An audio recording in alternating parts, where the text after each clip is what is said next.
মিনিটের টর্নেডোয় লণ্ডভণ্ড তারকেশ্বর ও ধনিয়াখালীর বেশ কয়েকটি গ্রাম। ভেঙে পড়েছে বেশ কয়েকটি বাড়ি ও বড় বড় গাছ।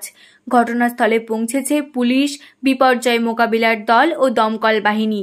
স্থানীয় সূত্রে জানা গেছে, এদিন সন্ধ্যা নাগাদ একটি ঘূর্ণিঝড় লক্ষ্য করা যায় তারকেশ্বরের দামোদর সংলগ্ন জিয়ারা গ্রামে।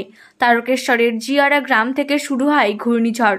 শক্তিক্ষয় হতে হতে ধনিয়াখালীর নিশ্চিন্তপুর হয়ে বর্ধমানের দিকে সরে যায়। ঘূর্ণিঝড়ের প্রভাবে জিয়ারা গ্রাম বেশি ক্ষতিগ্রস্ত হয়। এছাড়াও নিশ্চিন্তপুর, হবিবপুর, মোহনপুর হয়ে সোনাগড়িয়ার দিকে দুর্বল হতে হতে সরে যায় ঘূর্ণিঝড়, যার প্রভাবে ভেঙে পড়ে গাছপালা ও ঘরবাড়ি। কোথায় ওটা? আরো সাইডে চলে গেছে, ওই নদীর দিকে চলে গেছে। তো আজ হবে নিশ্চিন্তপুরে? কোথায় হচ্ছে এটা? নিশ্চিন্তপুরের দিকে।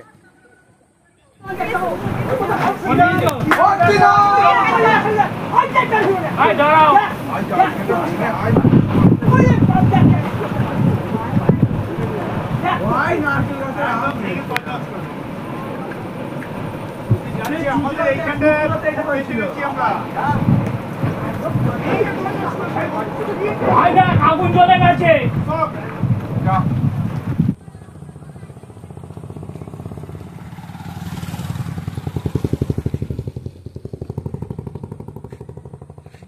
হাই দা উঠে গেল ভাই, উঠে যাচ্ছে। দা আবার নামছে।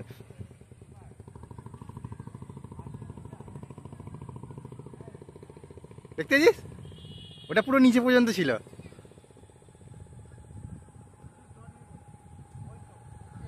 ও টর্নেডো ঝড় আসছে, দেখো। গাড়ি ছাড়া।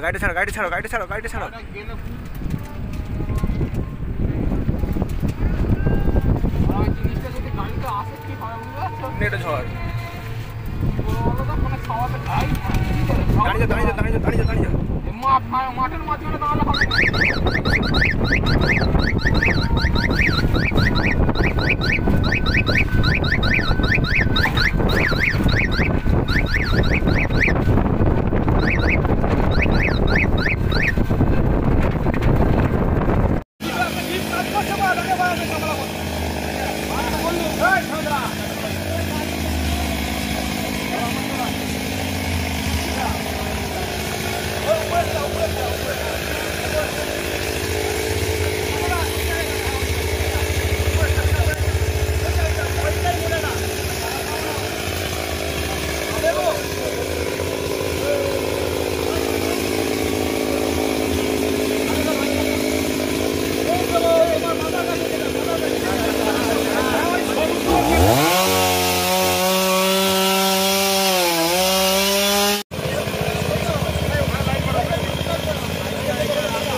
একটু গাইড নিয়ে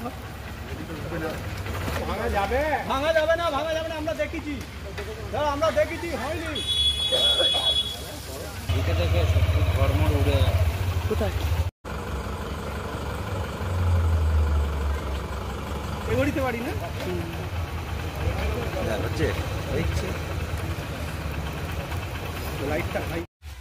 আজকে হঠাৎ করে বিকাল 5টার সময় আমি পঞ্চায়েতে ছিলাম, বিশেষ কাজ ছিল আমাকে একটা ফোন আসে বাড়ি থেকে যে একটা ঘূর্ণিঝড় হঠাৎ করে এসেই এই সন্তোষপুর গ্রামের বিভিন্ন এলাকায়, সন্তোষপুর পশ্চিম পাড়ায় অন্তত 20খানা বাড়ির চাল উড়িয়েছে, অন্তত 15খানা গাছ পড়েছে, বড় বড় ইলেকট্রিক তার ছিঁড়ে গেছে, বিভৎস ক্ষয়ক্ষতি হয়েছে। এটা একটা ঘূর্ণিঝড় এসে আমি মোটামুটি ইলেকট্রিক অফিস, ফায়ার ব্রিগেড সব জায়গায় খবর দিয়ে উদ্ধার কাজ চলছে, পরিষ্কারের কাজ আমরা করছি। সব আমাদের যে টিম আছে, টিমকে নামানো হয়েছে। এখানে বেশি ক্ষয়ক্ষতি কিসে হয়েছে? মানে ঘরবাড়ি কিছু? ঘরবাড়ির চাল উড়ে গেছে। আচ্ছা। এডবেস্টার চাল, টালির চাল উড়ে চলে গেছে। আপনার নাম? রাজকুমার সাঁতরা, সন্তোষপুর গ্রাম পঞ্চায়েতের প্রধান। ঘটনাটা এখানে? ঘটনাটা হয়েছে একটা ছোট টর্নেডোর মতো উঠেছে, 30 সেকেন্ড থেকে 35 সেকেন্ড মতো স্থায়ী ছিল। তো আমি একটু দূরে ছিলাম, আমার বাড়ি এখানেই লোকালে, আমি একটু দূরে ছিলাম। আমি দূর থেকে দেখছিলাম যে কিছু একটা ঘটনা ঘটছে এখানে। তো আমার বাড়ি থেকে ফোন করা হয় যে এখানে বিশাল একটা ঝড় হয়েছে, আমাকে তাদের বাড়িতে আসতে বলা হয়। আমি বাড়িতে এসে দেখি এখানে গাছপালা সব ভেঙে তছনছ হয়ে আছে এবং একটা নির্দিষ্ট জায়গা দিয়ে এই ঝড়টা গেছে। এখানে একটা বড় তেঁতুল গাছ ছিল এই সামনেটা ডান দিকটায়, পুরো যে তেঁতুল গাছটা আমরা হয়তো 3 জন কি 4 জন মিলে ধরতে পারবো না, তেঁতুল গাছটা পুরো উড়ে দিয়েছে। আচ্ছা আচ্ছা। আমাদের ওই দিকটাতেও কিছু ক্ষয়ক্ষতি হয়েছে, এই পাড়ার ভিতরেও অনেক ক্ষয়ক্ষতি হয়েছে, কারো গরুর চালা উড়ে গেছে, কারো বাড়ির চাল উড়ে গেছে। আচ্ছা, মাত্র 30 থেকে 35 সেকেন্ডের একটা সাইড ঝড়ের জন্য। আপনার নাম? আমার নাম দেবাশিস দাস। মনোরম পরিবেশে গড়ে ওঠা ইন্ডিয়ান ও চাইনিজ খাবারের সুলভ মূল্যের restaurant Asmita hotel and restaurant. পরিচ্ছন্নতা ও গুণমানই আমাদের মূলধন। ঠিকানা ময়েল বাসস্ট্যান্ড, খানাকুল, হুগলি। যোগাযোগ 9564887550, 7699344864 এবং 8637064001। পয়লা বৈশাখ থেকে বিয়েবাড়ি, অন্নপ্রাশন ও রাত্রিযাপনের জন্য রুম ভাড়া দেওয়া চালু হয়েছে। এছাড়াও রয়েছে সুইমিং পুলের ব্যবস্থা।